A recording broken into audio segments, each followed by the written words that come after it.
Hello, welcome to the War Report. I'm your host Cyrus, H_visibility on Twitter, and I said that I would do this in 3 takes, and I fucked up in the first 3 seconds about 3 times already. So let's get into it. This might be a rough one. uh, it's good to be back. I would say that for the most part. We're going to get into war games starting out. There will be no in the trenches because I think all the news segments that I did put kind of goes what's going to be said on the show. I think the only thing that I will say for in the trenches will be that Alex Reynolds, who was part of a multi-man tag match on AEW not too long ago, said that he wasn't concussed. That drag spot was planned, and him just laying unconscious, unmoving, not even a wiggle, was completely planned. That's kind of just all I got. I didn't have a lot of time to look at any news. It is finals week, and I finished the semester, so I am free. Let's all just give a sigh of relief and an applause for me. Now let's get into war games. And you see the battle scars from this War Games match. War Games is our match, and that is undisputed. So, for war games, I'll say I listened to the A show, and personally, I don't feel like I can say which one I liked more. But I would say I am gravitated to the men's one more than the women. But I liked a lot of stuff that the women did versus what the men did. Honestly, same rating for me. I think they're both fantastic matches. I love War Games. I love Survivor Series. I like Elimination Chamber. I just like matches like these. So there was honestly no way that these matches weren't going to do anything for me. Looking into next year for War Games, I'm wondering what these War Games pay-per-views are going to be like once this NXT class is over. Because Undisputed Era has been in every single one.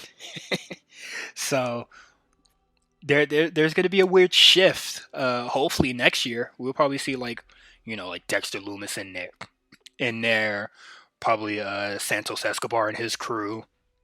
God knows. But let's move on, and the North American Triple Threat match. I don't know, man. I really, really wish Leon Ruff would have taken it.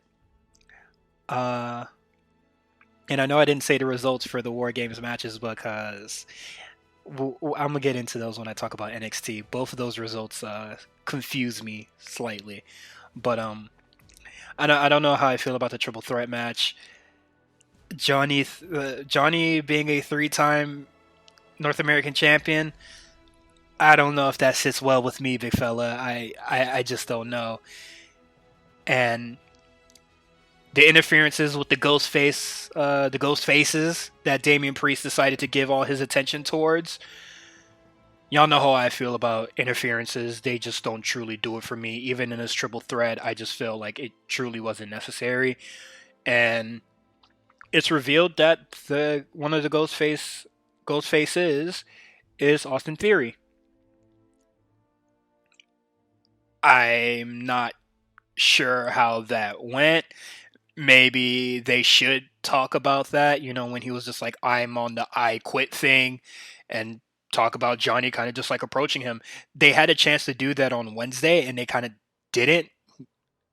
But we'll get into that when we get into that.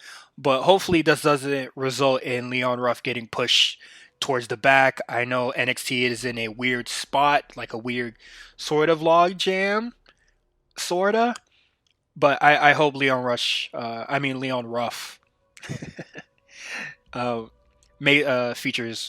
gets featured on the show more.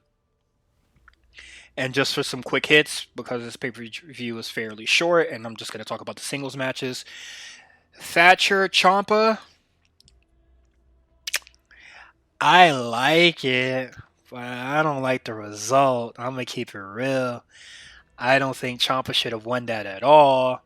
And I know that like one defeat doesn't mean that the feud is over, but this shit just kind of looking silly to me. Like, I don't know, man. That they just doing some weird shit with Thatcher. Like, I like how he works. I like the matches that he's a part of. Obviously, like this match being right after the Women's Wars game match, which was like very violent and just full of all spectacular stuff. I know this match didn't get the fanfare that it probably should have gotten. I thought it was a really good match, but having to follow up the Women's Wars game match was doomed to start, and Ciampa winning. That I'm surely that doesn't excite a lot of people because it doesn't excite me. Grimes and Loomis's strap match. I thought this match was really fun. I thought the way that the strap was used, pause, was really good. I I liked when Cameron Grimes and Loomis were basically just like reversing, and I caught it. I was just like, oh man, the rope or like the strap is really getting like hooked around his Grimes's leg. I wonder if that's going to be used. And then Loomis is just yanks it, and then Cameron Grimes hits his face on the ladder. I thought that was like fantastic work there. I love the psychology of it, quote unquote. But I thought it was really fun. I was really surprised that Dexter Loomis got the win, but wasn't present on NXT this week. That is very weird to me. And Cameron Grimes eating an additional loss this Wednesday just it puzzles me, man. But I think that's it for War Games. I don't think I'm forgetting anything. But for the women's War Games matches, yeah. And honestly, if I forget something, maybe I'll edit it in post. Fuck it, who knows? But we're gonna get into NXT. It's Wednesday, and the champion is back.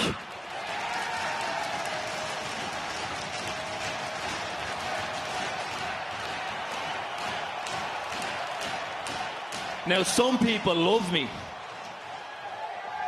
and some people hate me. But if you want to get to know me, you better come see me in this ring. January 6th, New Year's Evil. If if Karrion Kross and Finn Balor is the main event, then what the fuck? I think everything is being done wrong here. But NXT starts with Finn Balor making his announcement that he is kind of cleared. Like he is cleared. I like that he said, the time for team sports is over. We could finally get on with like the real shit. And honestly, War Games was possibly stopping a lot of things. Like Finn Balor may have not actually been cleared when he came out before, but they just had to make his presence known. But it was War Games season, so War Games matches kind of just took priority, and I understand that it's whatever to me. But first Pete Dunne, Kyle O'Reilly, and then Damian Priest comes out to sort of bother Balor in a sense, or make their championship aspirations known. And no, this don't work for me. This does not work for me at all. I said it for the Ciampa and Thatcher. Just because one loss doesn't mean it's over. But Kyle being like there, no, he already kicked the ass pretty hard. Like y'all kicked each other's ass.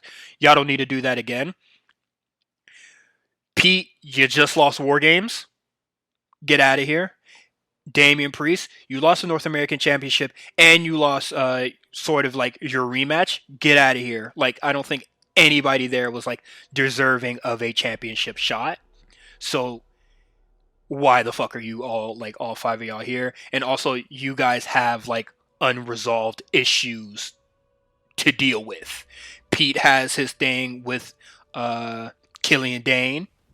He also has his thing with Kyle O'Reilly, I guess if they want to continue that. And Damian Priest still has his thing going on with Leon Ruff, which they talk about later on that night, and we'll talk about the other things. So I'm just like, why are you guys here? I think the only people that like should have been in that segment is Kushida, Loomis, and Ciampa, unfortunately. Those are the three people that seem to be well, I feel like they are at the top, I guess.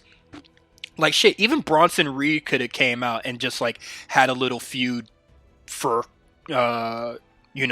Christmas, or you know whatever it may be for the end of the year stuff. But these three guys, no, get the fuck out of my ring. Scarlett comes out. He's finally here. Karrion Kross is finally back, finally making his presence known. And then later on the show, well, Damian Priest has some choice words saying to Scarlett that Kross should, handle his own business and letting his shawty do it. And word got back to him. Karrion Kross came out later on the show and bodied Priest in pretty good fashion. He signed himself up for the JOB, and he's out. And with Damian Priest being out, it left Leon Ruff without a partner for his match with Johnny Gargano and Austin Theory. And Kushida offers his services. It still sucks that Kushida is kind of just stuck at a red light while Karrion Kross and Finn Balor do their thing. But hopefully whenever that's over, he's next up for that. Kushida just needs to be. I don't want him to be North American champion. I truly want him to be NXT champion. Both of them work for either or works like great, but I would like for him to be NXT champion. I think he just deserves it. And speaking of Gargano and Austin Theory, they kind of just have they have a segment later on the show. This could have been a quick hit, but I'm just gonna hit it now. They just have a quick segment talking about like Indy Hartwell and Austin Theory being the future, which is great, all well and good, I guess. And Candice LeRae has broken her wrist, I believe. She's wearing a cast, and I believe there's a split as well. I'm not sure. And there was a picture of her in a sling after War Games last night. So she's out, and a lot of people are out, and we'll get to that in quick hits. But next, I have a big question. Raquel gets the pin on Io Shirai in War Games, but this week, Io Shirai runs up on Toni Storm, kind of setting up a championship match between them, and not between Shirai and Raquel, which I'm truly confused by, and it only added to further confusion when Raquel beats Ember Moon all on her own, which is great. And Rhea Ripley comes out to restart that feud.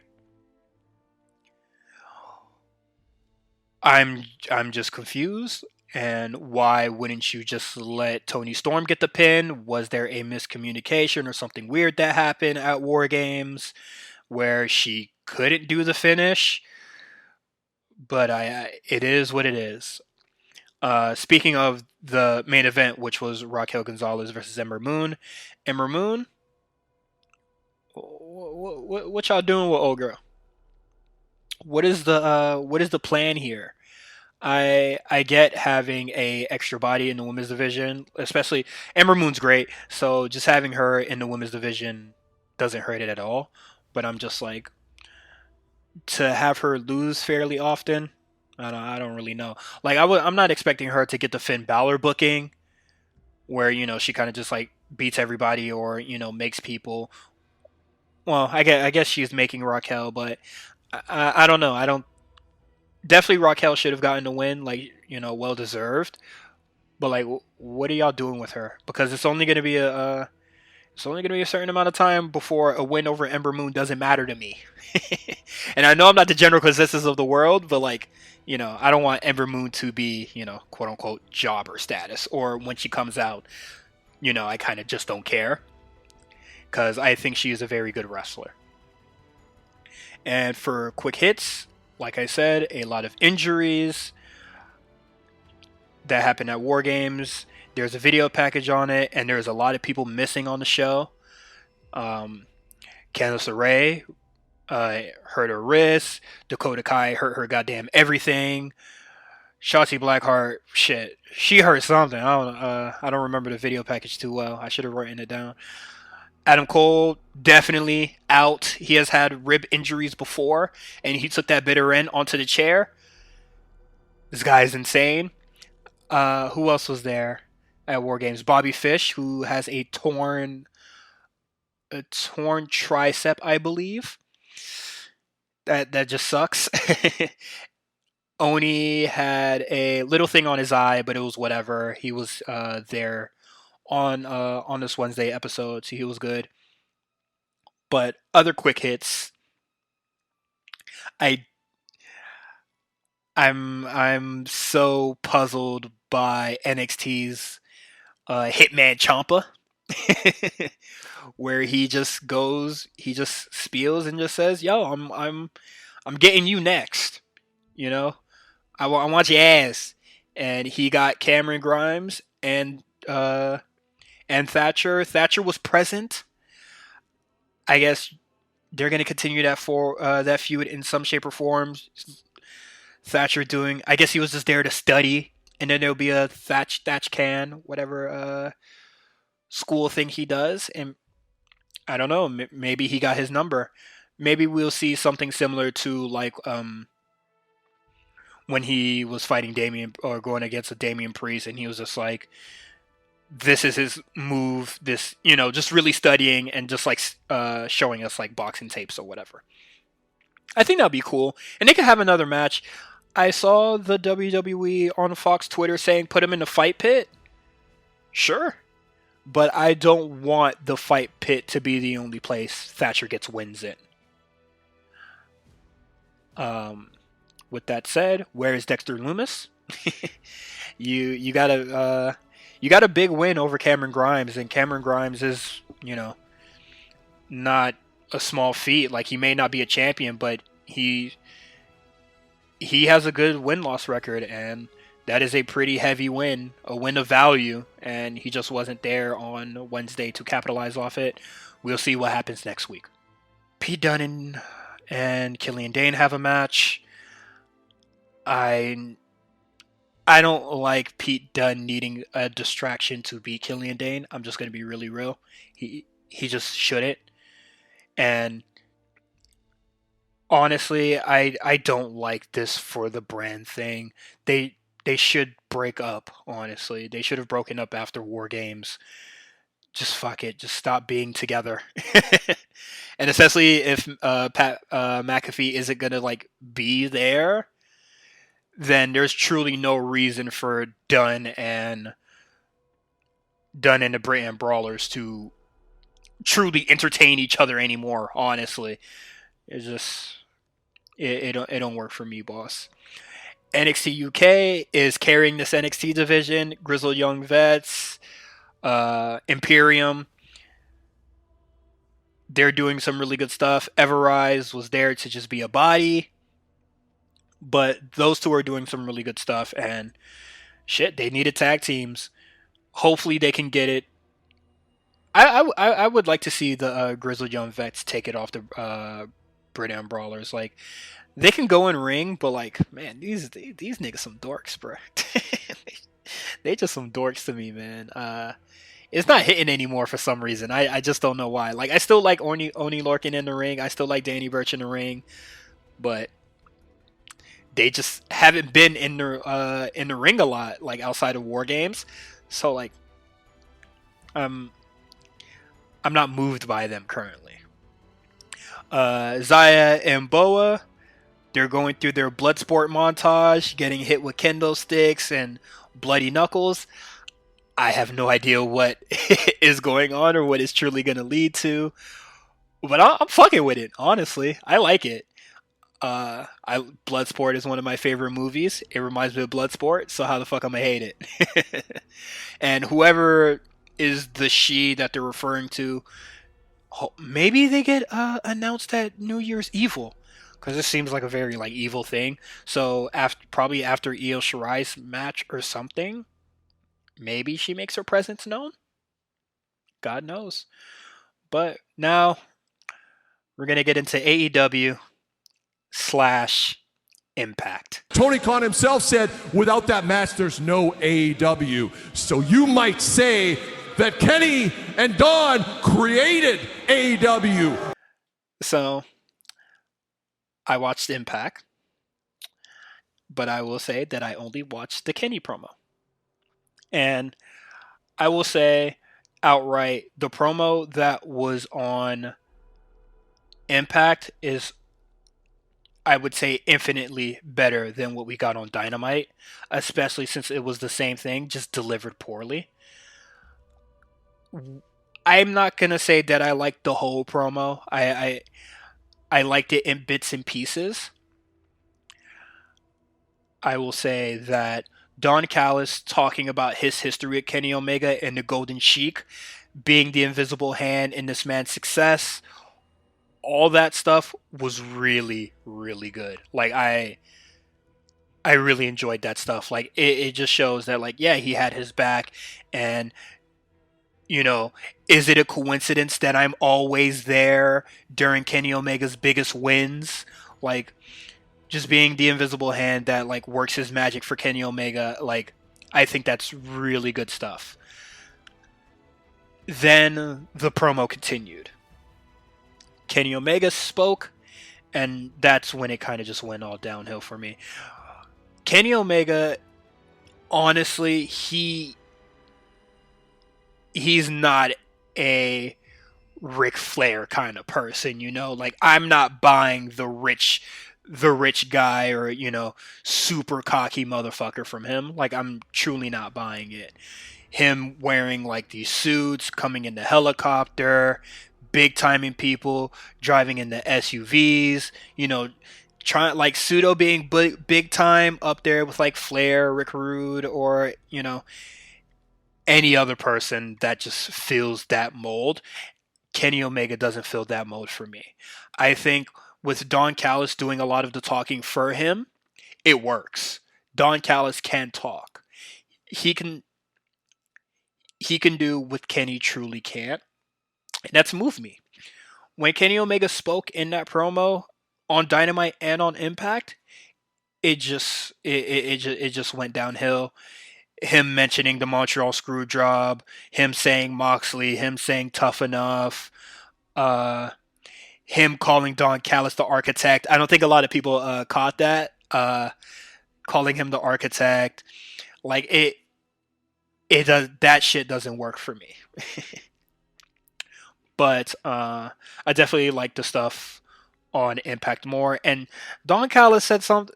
You know, I said all that, but my eyebrow truly didn't, like, raise, and I didn't scoff until he said he brought back the 7-star Kenny Omega. We saw that match that we saw the match that he had with Jon Moxley. You know he capping. He ain't back. The cleaner ain't back. So we can stop that shit right there. I think if anything, they should truly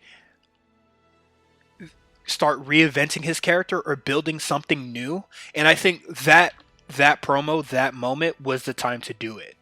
I saw the Impact promo on YouTube, and when Don Callis said that, you know, I brought the cleaner back, I was scrolling down the comments and I saw somebody said, yo, like, there's the cleaner's back, and then they said Kenny the Conqueror. I like that. I know it sounds corny and you may be raising your eyebrow, but I liked Kenny the Conqueror. Because it's different. Honestly. Like, I think that's the sole reason, and that could have been the new character. Because Kenny Omega is on top of the world on he is on AEW, but he's most likely going to be the top dog against whoever the hell he has his Impact match with. So I think Kenny the Conqueror would have been really cool. So, one last thing before I get off the Impact segment. I was going to slide by, then it came to me. So somebody told me that Impact champion, I believe. Rick Swan had a little cameo in the Kenny Omega segment where he was like kind of like treated like he was like a small time wrestler, like he got big time by not being able to enter an area that Kenny Omega was in, I believe. I didn't watch the whole thing, but that's what I was told. And if they're going to do Rick Swan versus Kenny Omega, one, yikes. Two, the match, I don't know. Will it be good? I don't really have a lot of like memories of Rick Swan's matches in the WWE, but shit, maybe he could perform at a high level and get something really going out of Kenny Omega. Like he was a cruiserweight, so he's extremely fast. Maybe they can do something with that. But I don't know. And that's how I'm gonna egg that in that segment. So last week we were questioning if Sting is an active competitor in AEW or not, or is he just going to be an in-ring personality? Sting confirmed, and other publications confirmed that he is signed a multi-year deal as a wrestler. Now, I am worried. I am scared. But when the matches stink, I'm just gonna call I'm gonna call a spade a spade. He teased doing something with Darby Allin, and he teased something to do something with Cody. Okay. We all thought the Cody thing was gonna happen anyway, but if he's gonna do Darby Allin too, then sure, fuck it, why not? Sure. And as far as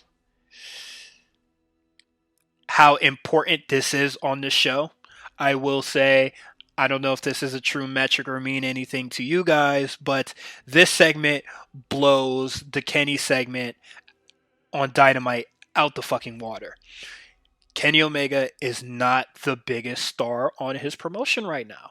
He with bringing Sting in, he is the probably the fucking fifth biggest guy on the AEW right now. And I think that's kind of bad. This kind of reminds me of that time where CM Punk was champion, but they had Shawn Michaels and HBK going on, and then, eventually they needed the title for that, and then they're just like, all right, fuck it, get it off Punk. So this is... It reminds me of that, and that's not a good thing, of course. So, I don't know, man. the 7-star cleaner or whatever is just not the biggest thing happening. And since Cody did that weird stipulation thing where he can no longer challenge for the title, I think that's a detriment to him, because he is truly the biggest thing going on AEW, whether we like it or not. So it's a shame for Kenny Omega. We're going to go into the main event. Actually, no. Before we go into the main event, I want to talk about the women, since we can kind of just do all the women stuff in one go, one swift go. I do not like Jade Cargill and Nyla Rose being around Vicky Guerrero. I really don't. I don't watch AEW Dark. I don't know what the hell happened. I don't know why Nyla Rose is still with Vicky Guerrero. Clearly, having a manager does not work. So you should probably just move on and do something else. I do not like the involvement of Vicky Guerrero. I don't like all these managers that are on AEW. It just doesn't work for me. Abaddon is giving me Fiend vibes. I said that she would be really good for the Halloween stuff. I still stand by that. It is almost Christmas. It ain't working for me no more. Truly giving me Fiend vibes where I'm fucking with the look. I love the dead eyes. I love the dead teeth, or the dead bloody teeth, the makeup, everything. But when she was in that ring with I think her name was like Teresa Price, something Price. Dog. That shit stunk, brother. That shit was not good. Very worrying. Hikaru Shida came out and did her thing. When they have their match, she is gonna have to do one hell of a carry job because Abaddon was not looking it in that match. I think that was a terrible showcase. Um, I'll probably go out of my way and see some of her AEW Dark matches. Hold me to that. But what I saw on Dynamite was not good. And once again, the stuff that kind of involves Brandy is kind of just a much more big of a deal. And also to mention, I slightly forgot it, in the segment with Jade Cargill and Nyla Rose, Serena Deebs and I believe Evilise was there. So I think that may lead to like some sort of multi-man match or multi-women match for AEW Dark. Shit, I said AEW Dark by accident. Maybe it'll happen on AEW. God knows. But yeah, that's about it for the women. And for the main event, Orange Cassidy versus MJF. Hey yo, man.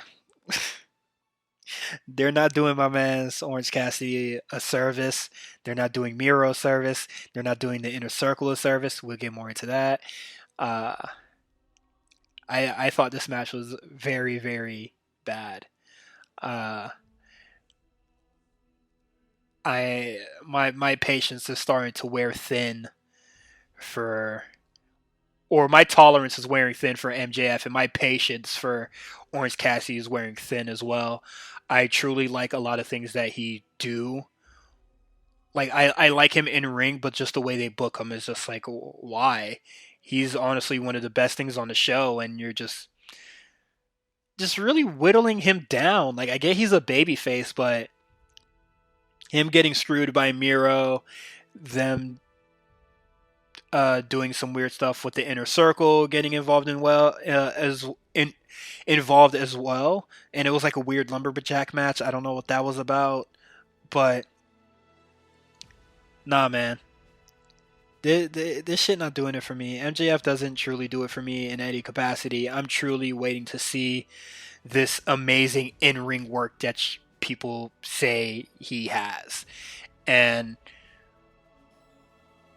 at the end of this match, I think that MJF is kind of more or less an afterthought, because when the match ended, I was just like, oh man, when is Miro and Orange Cassidy gonna happen? Like I wasn't thinking about MJF's future, and that may just be because I don't like him, but like I didn't even think about MJF when the match was over, and I don't think about the Diamond Ring ever. But whatever, we have to have the match. And that's AEW, and we're going to get into some quick hits. There's a lot. I didn't feel like I can truly go long on these, but there are a lot of quick hits. Moxley's not present. Please be at Wrestle Kingdom. Please go have a banger with Kenta. Kenta has been one of my favorite wrestlers in New Japan currently. Just go out there and have a banger with him. It's truly needed. And please drop the U.S. title. But please be at Wrestle Kingdom. FTR came back, had a really good match against the Varsity Blondes, Brian Pillman Jr., who I wasn't really high on until this moment, and Griff Garrison. I'm not sure who he is, but he had an impressive showing. I think they need to change the Varsity Blondes thing. Well, I guess since it's part of his legacy, too close to the Hollywood Blondes for me. But maybe that's the fucking point, and I'm just being a dummy and don't really care for nostalgia like that, but it is what it is. The Bucks in Hybrid 2 had a really good match, and I've always been high on the Hybrid 2, and after this match, I definitely think they should be featured on the show more, and they should eventually truly win those tag team titles at some point. Like, I think Angelico and Jack Evans are just as good as the Bucks are. Like they're really good competitors, and I don't want them to be slotted into the Jungle Express role where these are the credible guys that you beat until they're no longer credible. Inner Circle breakup angle. Blow me. Fuck out of here. Kiss my ass. All sorts of disrespectful phrases for this segment. I don't care where the inner circle, whether they decide to stay or not, but I need LAX to get out of there. I need them to be a truly of importance on AEW. And I believe Santana, or I still can't remember the fucking. I believe it's Santana. He's still not there. Might be COVID vacation, but he is not there once again. It is very confusing. But him and LAX, they need to do something. They truly, it's blowing my mind how they're still not a factor in the AEW tag division. Truly infuriates me. I already said about that. I don't know why I typed that twice. So Lance Archer, Phoenix, Pentagon Jr. versus the Kingston family, Eddie Kingston and Butcher and Blade. And watching this whole thing, I only had one question. Where's Pac? Why the hell is Lance Archer here? Why isn't it Pac? I know AEW likes to weave a lot of storylines together, so like, you know, not everybody is like sort of in their own bubble unless you're Cody. There's a lot of stuff going on between the Kingston family and Death Triangle featuring Lance Archer, but if you're gonna do a trios match and not have the actual trios teams fight each other, then what the hell are you doing? Like, this match should have been, it could have been the damn main event if they were smart. It could have been Death Triangle versus the Kingston family. I don't know why it was Lance Archer for some reason. Not that I'm sad to see Lance Archer. I think he's great, but like, why? Why isn't Pac here? You spent all this time trying to get him back to the US and he's here and you're not utilizing him? Like, come on guys, let's literally one of your best wrestlers on AEW. Like, utilize him. The Shaq and Brandy segment, fuck out of here. No. Same for the inner circle segment. All sorts of disrespectful phrases. I'm not with it. Everybody keeps talking about the match that Shaq is gonna have with Cody, but it seems like Shaq is just really involved just for Brandy and the Jade match, which I think is cool. Like, they're not just heavy-handedly doing or like heavy-handedly foreshadowing the Shaq and Cody thing, which will eventually happen, but you know, it's not being the central focus right now. And this is the closest thing that we're going to get to two women's storylines on the show. So, growth, but it's a half step. And that's AEW. I will say I loved War Games. I thought the pay-per-view was amazing. But for NXT and AEW this week, I'm not fairly high on both of these shows. I'm going to be honest. I thought NXT was missing a lot, and that's mostly due to fuck ton of people getting injured during after War Games, and the opening segment. I don't know. I'm being extremely harsh on that opening segment, but it truly just puzzles me. And Ciampa just being this hitman, coming after all the new talent. You know, what's the people that are supposed to be next up for NXT, and he's beating them and not passing the torch. Like, honestly, he should have been doing, in my opinion. AEW, Cody, Sting is a bigger deal than anything that happens on the show. I am surprisingly moved by all the tag stuff this week. I'm normally not into tag team wrestling like that, but this week they did FCR and the Bucks, they did their thing, and yeah, that's it. That's our show. And you could check us out on RNC Radio Live, the A Show RNC on Twitter. You can follow me at H_visibility. And there's a special treat happening this week. I was a guest on WrassleRap podcast with Emilio Sparks and Vin this week. You can also check that out. I give my thoughts on some other AEW topics, mainly about the women's division. I talk about CM Punk's quotes on Oral Sessions with Renee. Oh man, how do you say it? I had it on the tip of my tongue and I messed it up. Also, I'm re-recording this, but with the person formerly known as Renee Young, and there's other shows on the A Show RNC channel. You could check out the Rewriters Room, the A Show, Spot Callers, coming out